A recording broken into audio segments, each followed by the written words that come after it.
So it was on Saturday, 30th May, I got the attack. It was around 7:50 p.m. I went in the toilets. When I was in the toilets, I hearing the person outside in the toilets knocking the door. On my mind, so I was thinking that maybe he wants to use the toilets. I get out to give him a chance to use the toilets. So when I get him out, the person who was standing in the door is the one who cuts my hands like the way you see. So immediately I called my fellow LGBTI. They came, they took me to the hospital. But never gone to the hospital. I've never seen even official of UNHCR to come and I see what happened to me.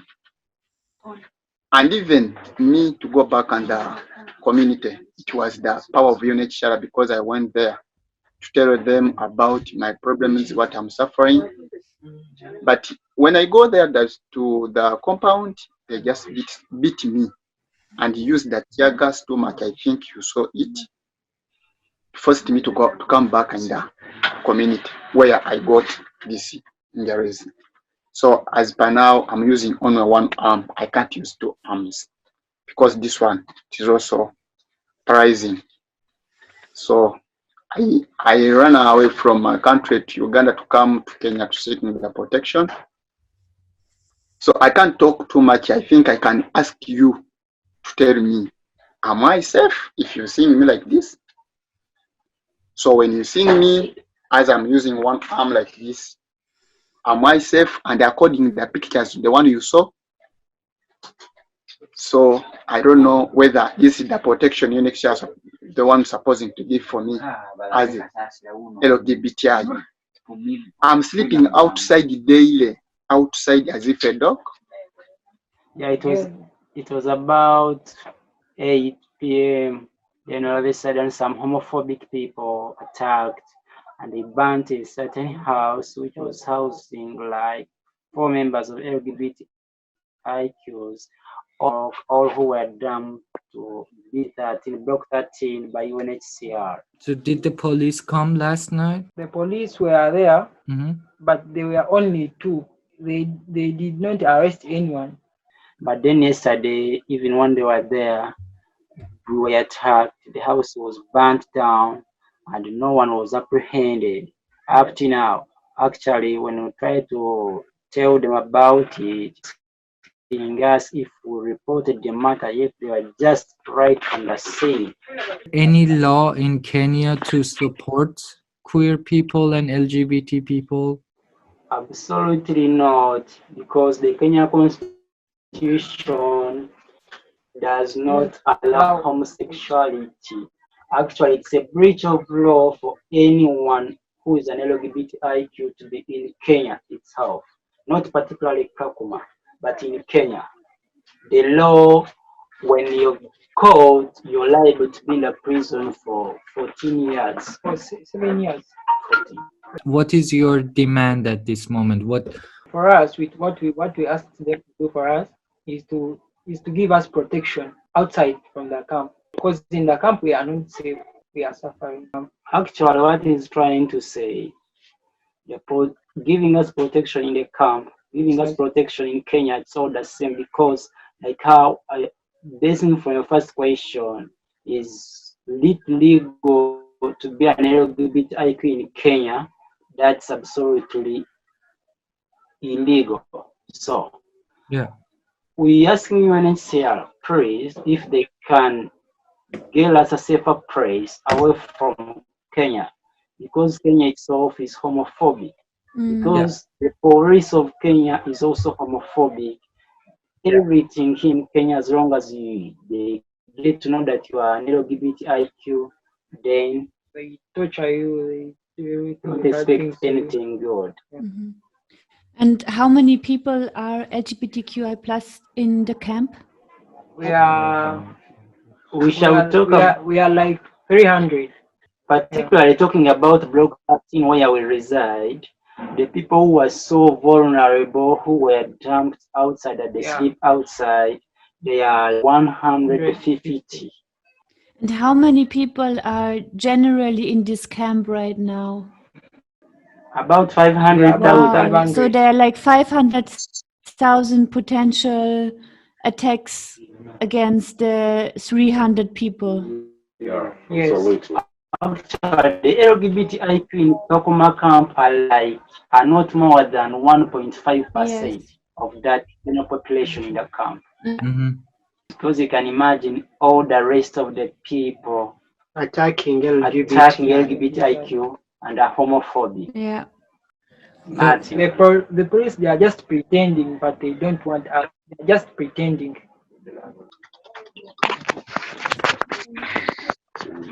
You can you say, ongea. Hello, naongea Kiswahili. Jina langu Ndarusanze Musa. Musa. I am transgender. Naishi Kakuma lakini maisha mabaya. Ambia tu. He's in Kakuma, but he's facing so many things which are the attackers. They have been attacking him. Yeah.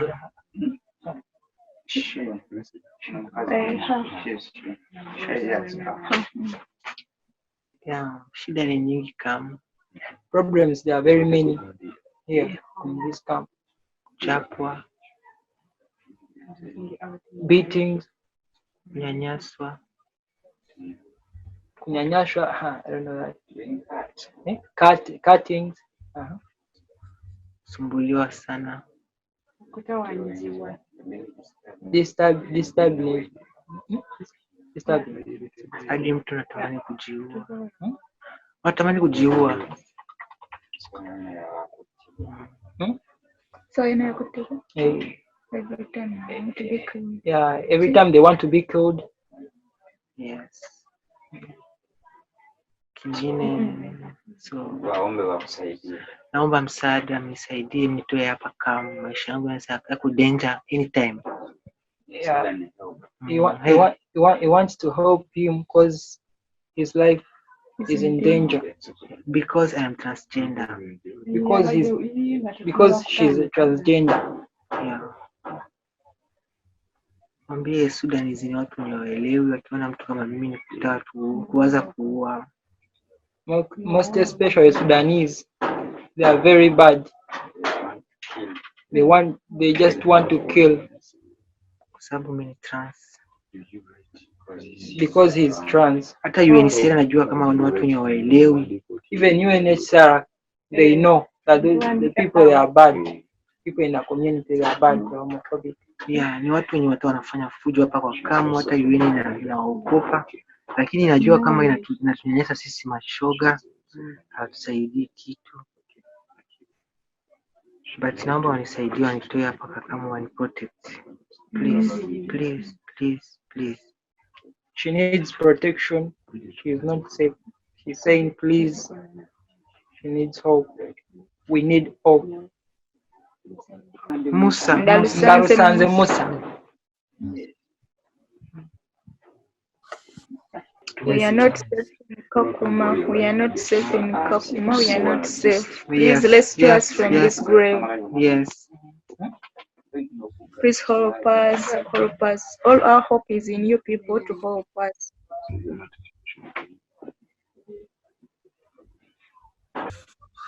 I'm so sorry you're going through this. I don't have any words to say how sorry I am that we are living in a world like this.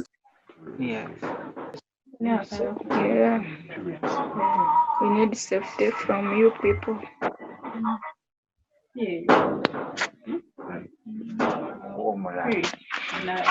Yeah, hello. My name is Peter, Hi. and I'm one of these colleagues that have been facing several attacks.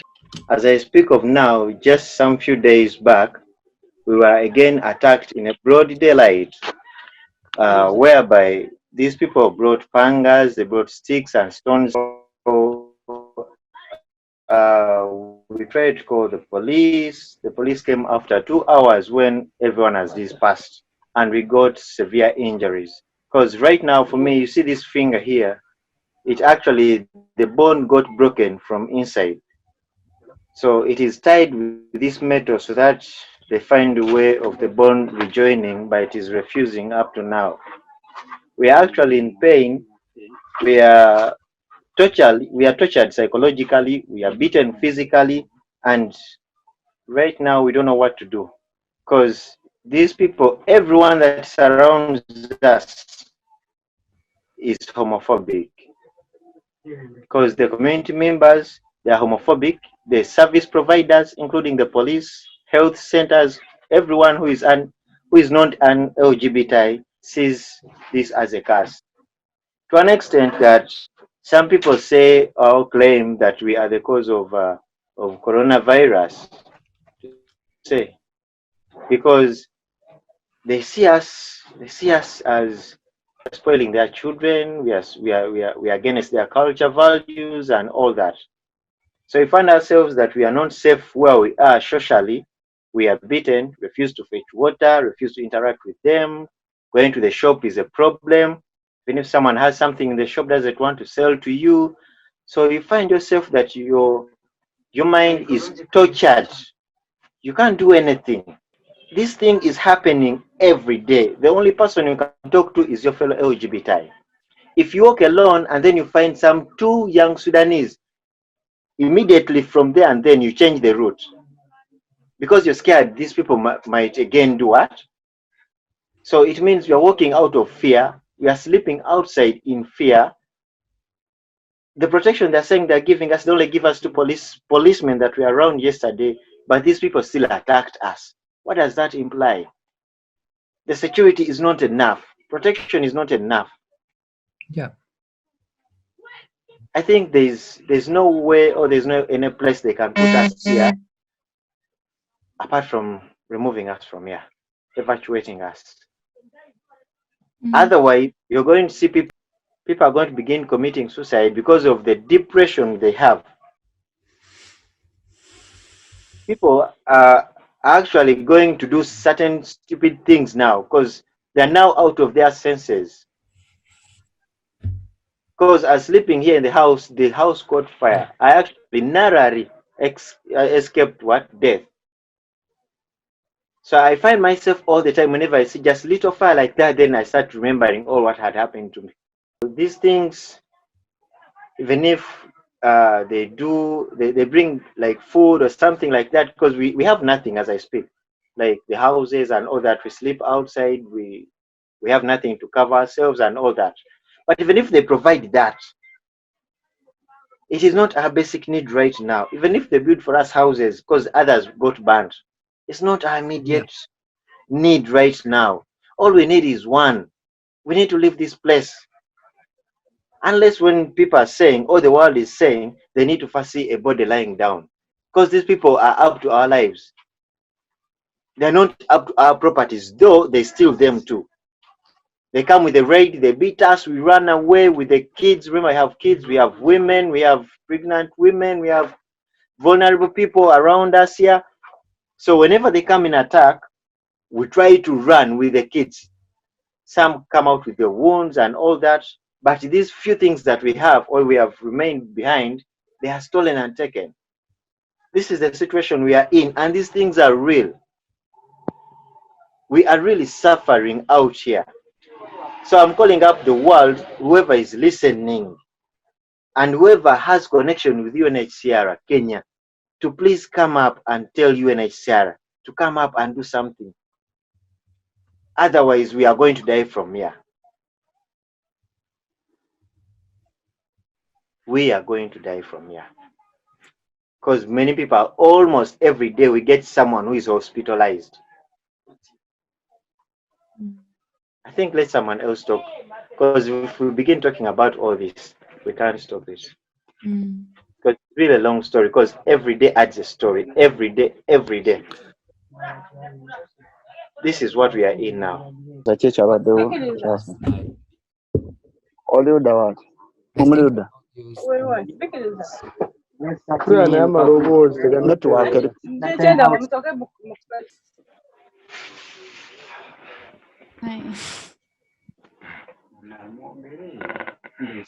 Introduce yourself. Really, I'm speechless. I have nothing to say. Yeah. I have nothing to say. It's really tough. The situation is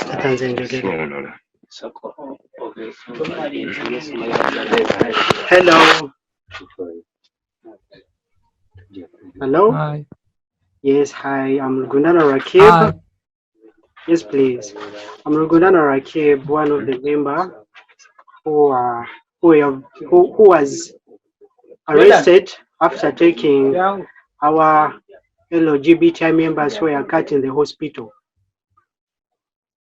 That's what my friend have been saying, that even service providers, they are against us. So it was Friday when last week when our members were attacked. There were three of them. They were attacked, cut, beaten. They were bleeding. They were bleeding so much. So we called the police. The police came. They told us to help them. We'll take them to the hospital. So we tried to help the police. Took these people in the hospital. Then after taking them at the hospital, when these doctors knew that we are LGBTI, they started bringing excuses that you don't have books, or you wait, we are not going to work on you right now, just wait. So trying to discuss with them, to tell them what to do, because we are in fear. Our members, we are bleeding so much. They called the police. The police actually that had bought us at that place. They called the police. The police didn't say anything. They came and arrested us. We volunteers that had took these patients in the hospital. They came and took us in the prison. So we literally face many things here. Homophobic people, the service providers, everybody is against us here in the camp. So I don't have much to say. Let me forward this conversation with someone else. Attacks are frequent. In case there is any way you can rescue, please do it. This is an appeal to UNHCR worldwide. I can't specifically say Kenya what UNHCR worldwide. Please, we are going to die from this way. We thought we would be safe in Kenya, but it's the opposite. Please hope. Because even you can see this child here. He was in the battle. This is what happened to him. You can see. Yeah. So please help rescue these children, rescue us, rescue these women. They are suffering. Please let them also talk on their behalf also. What's your name? Hello, my name is Namwanje Latifa, a mother of 2 kids. I've been in Kakuma ever since we were brought in Kakuma by UNHCR from the UN office compound. We are brought here, but we've been facing a lot of problems with our kids. Whenever they used to attack us, we used to run with the kids. At times they beat them. A lot of hardship we've been passing through here. We mothers, we are not the ones who said we should have these kids. We didn't have them wanting to have them. We were cold, we were raped. That is the reason that's why we escaped from our countries. Now the country we went to, we are facing the same problems. We are tortured, we are discriminated. A lot of pain we've been passing through. We've been having a lot of pain with our kids here in Kakuma. Please, if you can help us, at least you save our kids, and as well as us, as well as mothers, we would be very grateful to you. Thank you. Yeah, I think Yeah, right now we can we'll just try it. bring out your own voice, and for example, I have a radio show, a podcast, and a normal radio show. So we will bring your voice out in the world, and we try our best. But as Kamran said, we are artists, journalists. We don't have huge influence. But I think it's just important that you have a voice. We know what's going on, and we can try everything to help. Okay, that's very good. Our best to talk to them, but I think they hardly listen to us. I don't know what the problem could be. Yeah, can I ask a general question? Do you think all of this prejudice and this harassment and so on, do you think it has a lot to do with the religion? Not religion specifically, because sorry, LGBT, but we have different. As some of us, we are Muslims, others are Christians, others are very many religions. So when they are attacking, they don't specify that they are attacking only Muslims or Christians. They are attacking as long as we are LGBT and you're Ugandan. They have to attack. That is the most important bad thing. Hello, this is Jessica Regina. Hello. Hi, Regina. Hello. This is Jessica Regina from Kakuma camp in the LGBT family. But ever since I came to Kenya seeking for asylum. I've been suffering a lot. I'm having 3 kids with the one of 2 months. But when we went to UN compound to seek for asylum, they just beat us, tear gassed us, and my child got suffered a lot. I don't know. We are suffering in this camp. We are really, really suffering. We don't have anything. UN has failed to protect us. We are suffering ever since we joined this camp. They are attacking us every now and then. We really don't know. We have been left. We have been facing all homophobic tortures from this. Please help us. We are really, really suffering. We don't know. We really, really don't know, because we've been calling for help, but there's no help. We call UN for help, they don't respond. We've been attacked by many people around. Our kids are now psychologically tortured because of seeing what is going on in the community. Our colleagues have been cut with deep wounds. Our kids are now seeing all those. And now at night we see them shouting, walking. We don't know. We mothers of this camp. Please help us. Please rescue us from this hell. Rescue us from this grave. We are dying. We are quarreling. We don't know even going on. Because even us who are adults, we are now also psychologically tortured. Because you can wake up and shout like they're attacking us. When you hear someone shouting, you just get to know maybe they have come to attack us. So you people, help us. We need your help. Protect us. We need safe from you. Yeah, exactly. Now I'm called SJ Jordan. As you can see, the wounds are here. Yeah, I was attacked that day. I fought actually with two of the Sudanese, and he wanted to pierce me in the stomach. But again, yes, I fought, and eventually he cut me here. But my experience, ever since I entered Kenya and I came into this community, I've been attacked. I've been in prison, in the police cell of Kakuma 1, the main police station. They paraded us. We were 8 of us, and they said that these are Shoga Ugandan. That's what the police officer said in front of even the OCS, the one who heads that.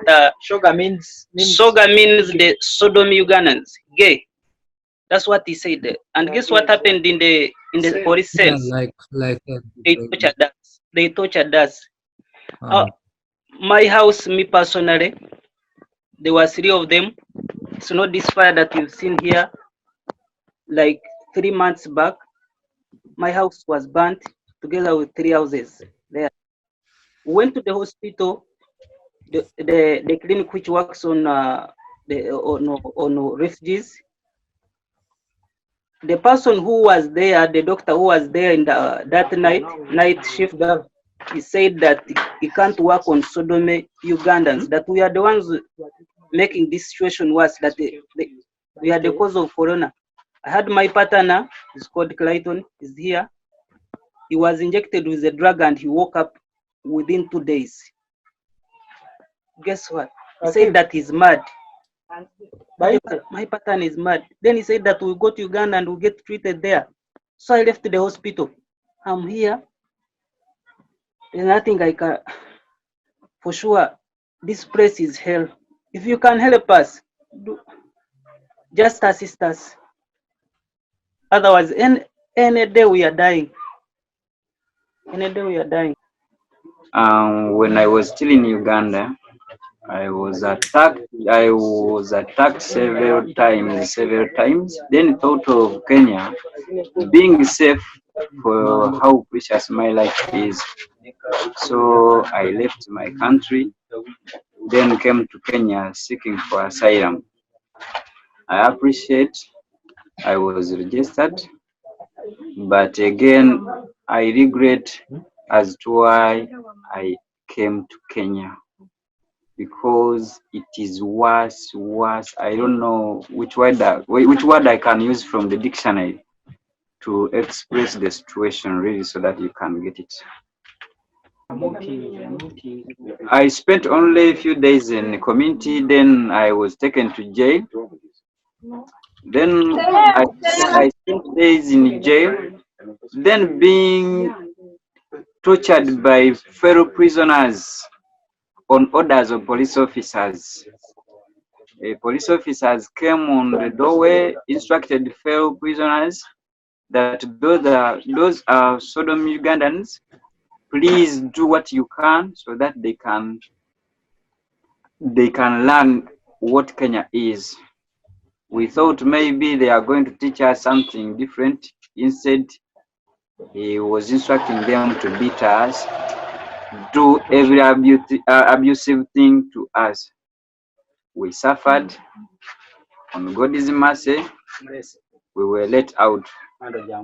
Then, a few days from the arrest, again, my house was burnt.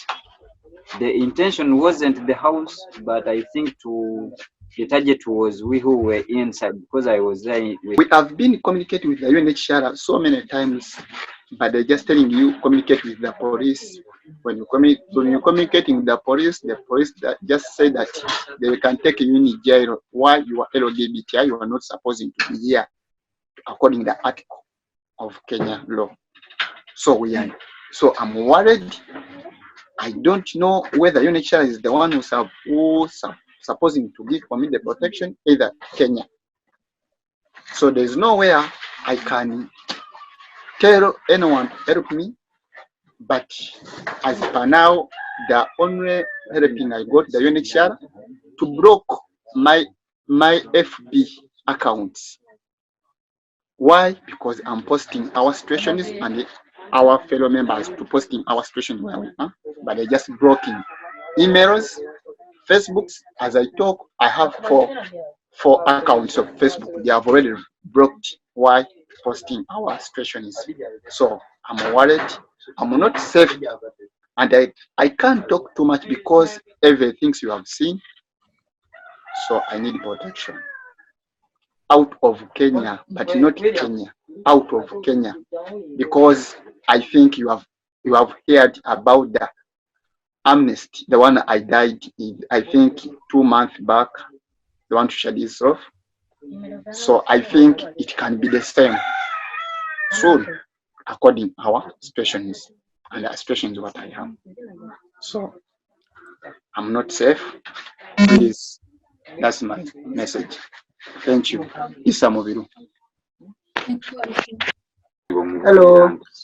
How are you? This is Will. This is Hello, Success.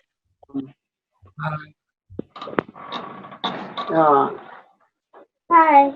I'm in Kakuma. I'm in Kakuma City, Block 13, Zone 2.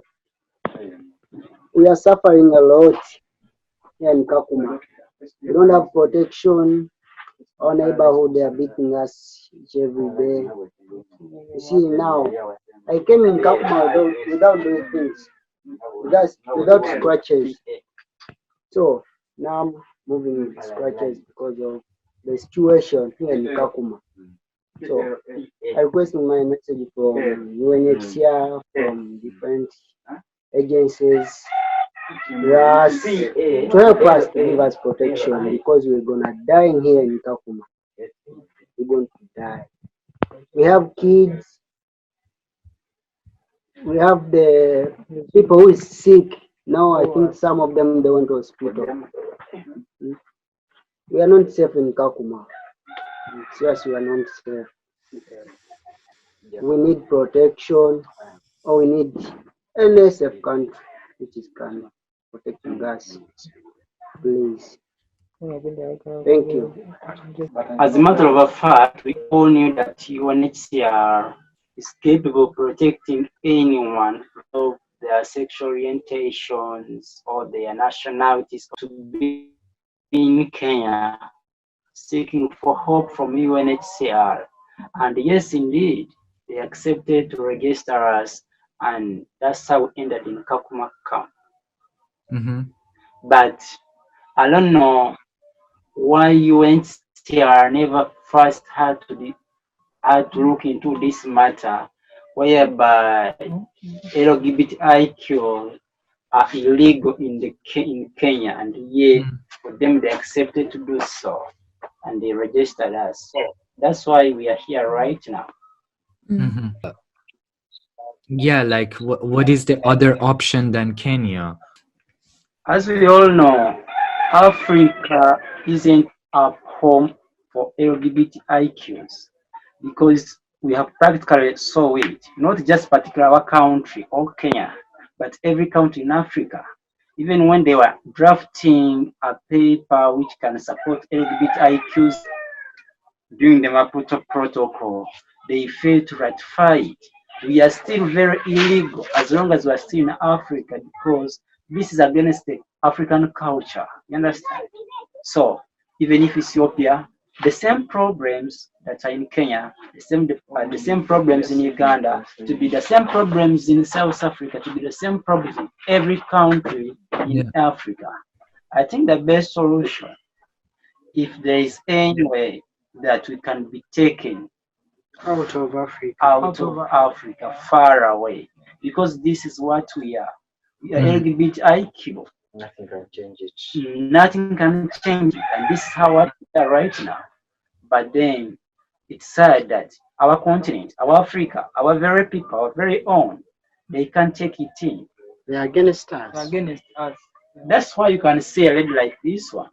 So what we need, we need to talk, because everyone wants to give an idea. You know, I can't talk on behalf of this. I can't talk on behalf of this one. So we have to talk. Then we get one thing. What we get one solution. What we can do, so that we can get that solution. Right from the beginning of the camp, it's not. If it was a verbal violence, that would be very fine. But unfortunately, it's always a physical violence. So physical. For example, this one. Isa. Yeah. Yeah. Wow. For example, me, Isa, I got attack. After going the toilet, it was at night. So I heard the person outside the toilet knocking the door as if wants to use the toilet. So when I get out to give him a chance to enter the toilet, the person who was in the toilet, outside the toilet, is the one who cuts my hands. I think every photos I sent, you have seen everyone. I've been seeing that photos.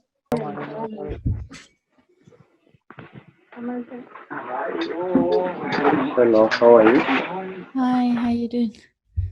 My name is Lawrence. I'm the one who here at Kakuma Camp Block 13. They are attacking us every damn night.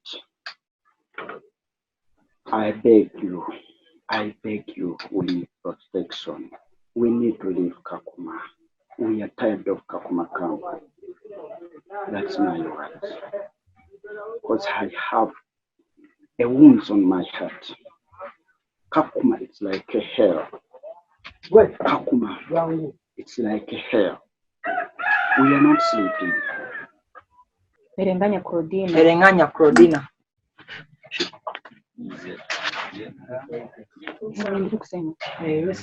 Natoka nchi ya Burundi. Kiufupi mimi nimemaliza miaka 8 kwa UNHCR. She has been here for 8 years. Nimekimbia nchi yangu sababu nilipata shida wakanichoma chini ya matiti. She was burned. Walinichoma chini ya matiti. Down her breasts. Nikakimbia hapa Kenya, kufika hapa Kenya, nikakuja hapa kwa kambi, na hapo nikapata shida. Nikapigwa hapa panga kwa Kakuma 3, Block 3. She came here in the camp for help. Ilikuwa 2012 mwezi wa 6. But there's nothing was done. Hiyo wakati nilipoti hawakunisaidia, nikaenda Nairobi. Kwenda Nairobi wakaniambia nisubiri baada ya miaka 4 ndo nirudi.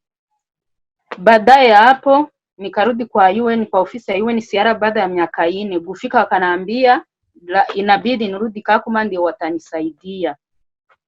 Ilikuwa 2015 kama mwezi wa 7.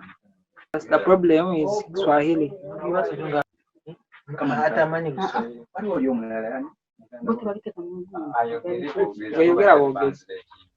Baadaye nikarudi Kakuma kwa kampu. Naishi Block 13 Zone 2 Kakuma 3. Kwa kiufupi hakuna usalama, tunavamiwa kila wakati. Siko safe, naomba protection. Hello, my name is Alfred Muganashaka, Rwandan LGBTI. So, 2019, I was alive here, I was lit here in Kenya 2019.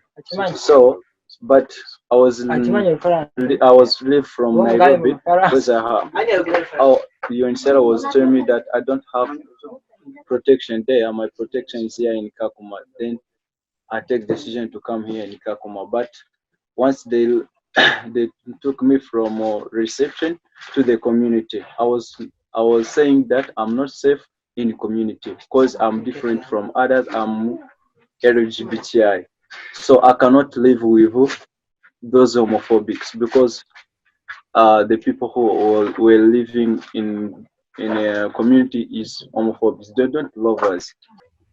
We are not sleeping. So, I'm sorry. We need protection. We need safe place. Thank you so much.